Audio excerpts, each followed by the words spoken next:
Good afternoon, welcome back. आज जो मैं आपको बताने जा रहा हूं एक घटना जो मेरे साथ घटी थी कई साल पहले, जब मेरी पहली नौकरी लगी थी गोदरेज में। फर्स्ट जॉब, वेरी एक्साइटेड कि मैं अब खुद अपने पैसे कमाने वाला था।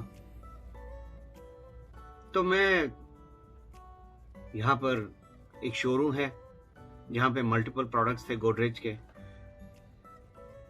मैं ज्वाइन किया था इलेक्ट्रॉनिक टाइपराइटर डिवीजन में। गोदरेज एक ऐसी कंपनी थी जो indigenous, make in India electronic typewriter बनाती थी।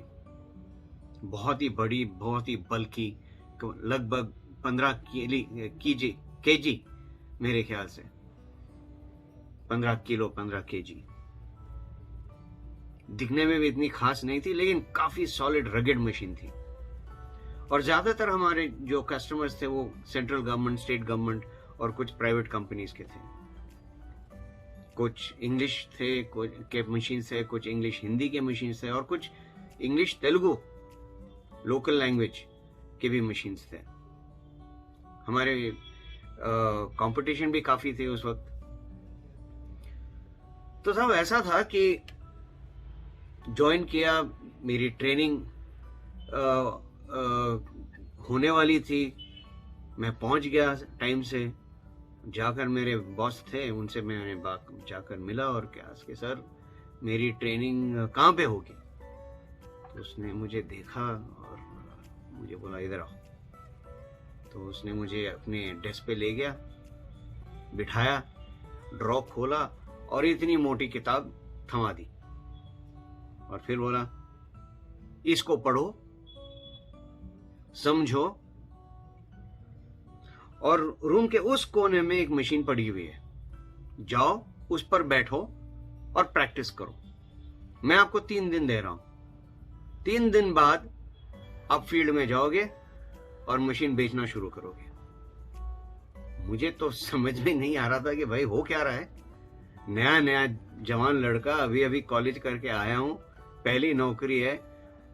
वो आंखों में सितारे लेकर आया था कि ऐसा होगा, वैसा होगा, 15 दिन की ट्रेनिंग होगी, बम्बई भी जाएंगे। बम्बई वहां पे हमारा हेडक्वार्टर्स हुआ करता था, विक्रोली में। कुछ नहीं, बुक हाथ में दे दी, बोला जाओ सीखो अपने आप। तीसरे दिन मैं टेस्ट लूंगा, चौथे दिन आप फील्ड पे जाओगे। मुझे तो खुद समझ में नहीं आया, लेकिन क्या करें, डर भी रहा था कि डांट पड़ जाएगी या नौकरी से ही निकाल देंगे। तो भैया किताब ली मैंने और बैठ गया पढ़ने के लिए। पढ़ता गया। कुछ समझ में आता था, कुछ समझ में नहीं आता था। फिर दूसरे दिन मशीन पे बैठा, और तब जब मशीन फ्री हो, क्योंकि वो मशीन हमारे ब्रांच मैनेजर की सेक्रेटरी की थी, तो आप ये अंदाजा लगाओ कि मुझे प्रैक्टिस करने के लिए वक्त कब मिलता था। ऑफिस बंद होने के बाद 3 घंटे मुझे बैठ के प्रैक्टिस करना पड़ता था। मतलब मैं रात के 10 बजे घर जा सकता था।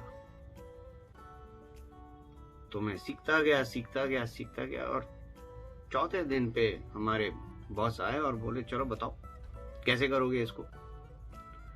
तो मैंने जैसे तैसे करके उसको दिखाया और उसने बोला चलो ठीक है, चले जाओ आप। पहले कस्टमर के पास गया, और वो भी State Bank of India, major customer. मेरे तो हाथ पैर ठंडे हो गए, पसीना निकल रहा था हाथों में से कि बताओ तो कैसे बताऊं। पहले कस्टमर, दूसरा कस्टमर, तीसरा कस्टमर, जैसे तैसे सिखा दिया मैंने, क्योंकि हम बेचते थे और फिर जो स्टेनो हुआ करता था, टाइपिस्ट, उनको सिखाना पड़ता था। तो ऐसे करते करते मैंने 3-4 स्टेनोस को सिखा दिया। तब जाकर थोड़ी सी मुझे कॉन्फिडेंस आई। जब मैं वापस गया करीबन 2 हफ्ते बाद,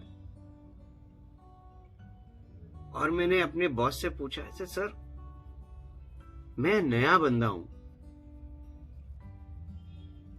आप कैसे ये समझ लिए कि मैं ये सब कुछ समझ सकूंगा। मशीन नहीं है, पहली बार देख रहा हूं, कैसे।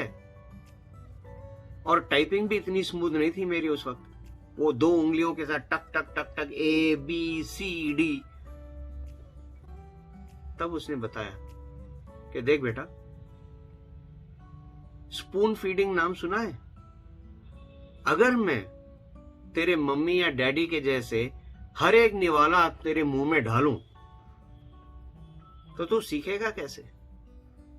तू कैसे सीखेगा कि गलती जब होगी तो कैसे महसूस करोगे उस गलती को? जब गिरोगे तो चोट कैसे लगती वो कैसे पता चलेगा? कैसे पता चलेगा कि कस्टमर जब आपसे पूछेंगे कुछ सवालात, आप उसकी जवाब कैसे दोगे, और वो भी कॉन्फिडेंटली? जब तक आप अपने हाथ गंदे नहीं करोगे, वो भी उस मशीन पे जो आप उसको बेचने वाले हो, तो आपकी कॉन्फिडेंस कैसे बढ़ेगी?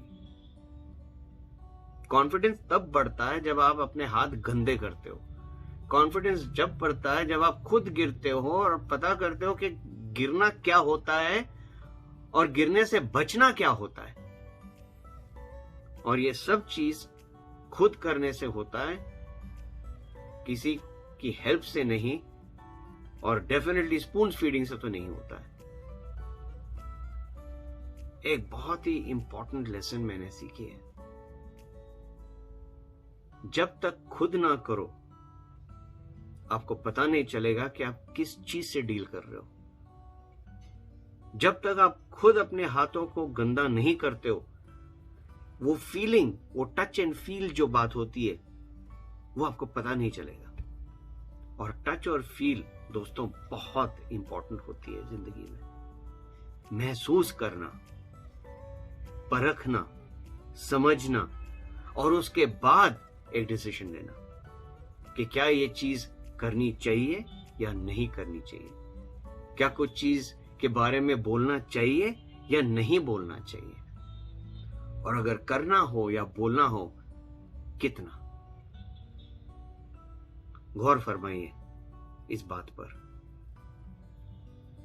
फिर मिलेंगे अगली बार एक अगली दूसरी कहानी के साथ। Have a good day. शब खैर।